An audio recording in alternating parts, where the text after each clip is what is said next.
મને કઈ વાંધો નથી, પણ અમારા લોકોનો અવાજ દબાઈ જાય છે. કોણ કામદાર માટે બોલશે? પછી કોણ આદિવાસી માટે બોલશે? આમાં તો ખાલી એક જ દિવસ જોબ માટે બોલો. સાહેબ, અમે છે જ, વાત બરાબર છે, પણ તમે બોલો જ છો. તમે અમારો અવાજ દબાવી દો યાર. ઘરે રાતે પોલીસ મોકલી આપો. અમે કઈ આ વિસ્તારમાં ધારાસભ્ય છે યાર. અમે કઈ માથાભારે અસામાજિક તત્વ છે કે રાતે પોલીસ પહેરો મૂકી દો?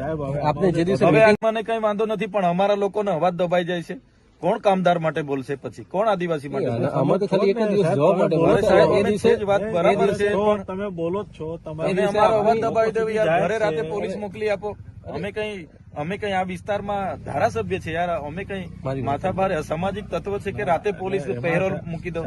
આપને જે દિવસે હવે આ નીકળ્યા તો ઘરમાંથી નીકળ્યા ના તો તમે જોઈ લો કેટલી આ 20 ગાડીઓ નજીવા કેસમાં. કાલે ઉઠીને ગયા કેસમાં તમે આવ્યા હતા 50 ગાડીઓ લઈને, આખો માર્ચ કરીને, મોરચો લઈને. તો આ લોકો બી ભરૂચ વાળા આવશે. એના કરતા આજે જ અમને હાજર થઈ કરી દો. પણ આમાં તો જે દિવસે નોટિસ આપશે તમને એ દિવસે તમે કદાચ હાજર રહી શકે કે મીટિંગ છે તો બીજી તારીખ આ લોકો કાલે ઉઠીને અમારા હમણાં આયોજનોના કામો ચાલુ થવાના, મીટિંગો ચાલુ થવાની, હમણાં બજેટ સત્ર અમારું ચાલે એટલે પોલીસ કહે છે કે ભાઈ અમારી ફુરસદે આવીને એટલે જેલમાં નાખી દો. એવું થોડું છે.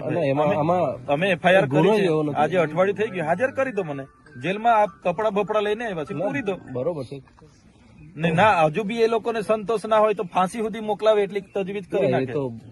તો પછી યાર આવું થોડું હોય. અમારા બી અધિકારો છે ને. અમે બી ભણેલા ગણેલા લોકો છે. આટલા બધા આંદોલનો કર્યા, કોઈ દિવસે અમે કાયદો વ્યવસ્થા હાથમાં નથી લીધો સાહેબ, નથી લીધો ક્યારેય નહીં. ને મારે તો 2 નંબરના ધંધા નથી કે કોઈ સાથે વ્યક્તિગત દુશ્મની બી નથી, પણ કેસો આટલા બધા આડેધડ કરી નાખીએ તો કઈ રીતનું ચાલશે? ગયા વર્ષે તમે જોયું બધું. ગયા વર્ષે 3 મહિના આખો પરિવાર, અમારા આખા કાર્યકરો જેલોમાં, ની જેવા કેસમાં. એક બાજુ ભાજપના કાર્યકરે ફાયરિંગ કર્યું, જાંગમાંથી ગોળી નીકળી ગઈ, 24 કલાકમાં છૂટી ગયો. આ તો કેવી વ્યવસ્થા? અમારા પર થાય એટલે અમારે પછી આ પોલીસ અમને હોતી વળે ચોરની જેમ. બીજા પર થાય એટલે રાતોરાત બધું સમાધાન થઈ જાય. અમે કાં ગુનો કર્યો છે? બિચારા ગરીબ પરિવારોને પૈસા તો અપાવ્યા છે. એમાં થોડી આવી કંપની વાળો ફરિયાદ કરતો તો અમને થતું કે અમારી ભૂલ થઈ. કોઈ ટ્રાફિક અડચણ વાળો ફોન કરતો કે મારી ગાડીને આ લોકો નડ્યા ને ફરિયાદ અમે રાજપાડી કરે. હવે પીઆઈ પીએસઆઈ ફરિયાદ કરે તો અમારે શું સમજવાનું સાહેબ? આ કાયદોની વ્યવસ્થા છે. અને અમે તો પરવાનગી માંગી હતી સાહેબ. કોઈ જાહેરનામું નથી, કોઈ ચૂંટણી નથી, તો બી 30મી નવેમ્બરે પરવાનગી માંગી. 3 ડિસેમ્બરે અમારી છેલ્લા દિવસે પદયાત્રાના હવારે કહી કે તમારી પરવાનગી નથી મળી. અભિપ્રાય પોલીસે નેગેટિવ આપ્યા છે. તો સાહેબ અમારા બી અધિકારો છે ને.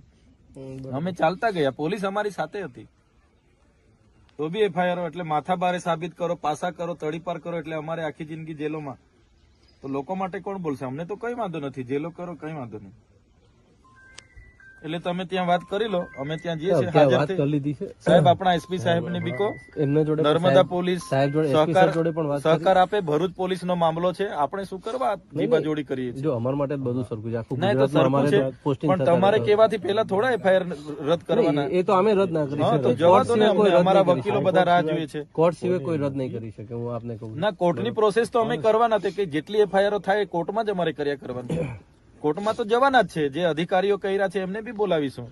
એવું થોડું જરૂરી છે? તમે જાઓ તો વાંધો નથી, પણ તમે જે આહવાન કરીને જાઓ છો તમારા કાર્યકરો, સાહેબ તમે મીડિયામાં કોઈ જગ્યાએ બતાવો, મારો મેસેજ હોય ને, તમે બધા ગ્રુપ જોઈ લો. મીડિયામાં કોઈ જગ્યાએ મેં કોઈને કીધું હોય કે મેં ત્યાં આહવાન કરીને આવું છું તો મને બતાવો.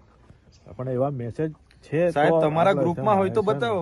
મેં તો સાંજે પોલીસના ફોન આવ્યા હતા, પોલીસને મેં કીધું કે હું કાલે જાઉં છું. સીધી વાત છે, મારે કાં છુપાવવાની છે? અમારા પર ઉપરા છાપરી રાતોરાત 2 એફઆઈઆર થઈ જાય, 70 લોકો પર યાર. અમારે કે પછી છોડી દેવાનું છે? એટલે અમારા ન્યાય માટે અમે તો નીકળેલા છે. પોલીસને યોગ્ય લાગે પૂરવાના હોય તો પૂરી દો. તમે કેવું છો કે અમે બોલાવીશું, તો તમે અમારું બજેટ સત્ર ચાલુ થાય ત્યારે બોલાવશો. તમે અમારી આયોજનની મીટિંગો વખતે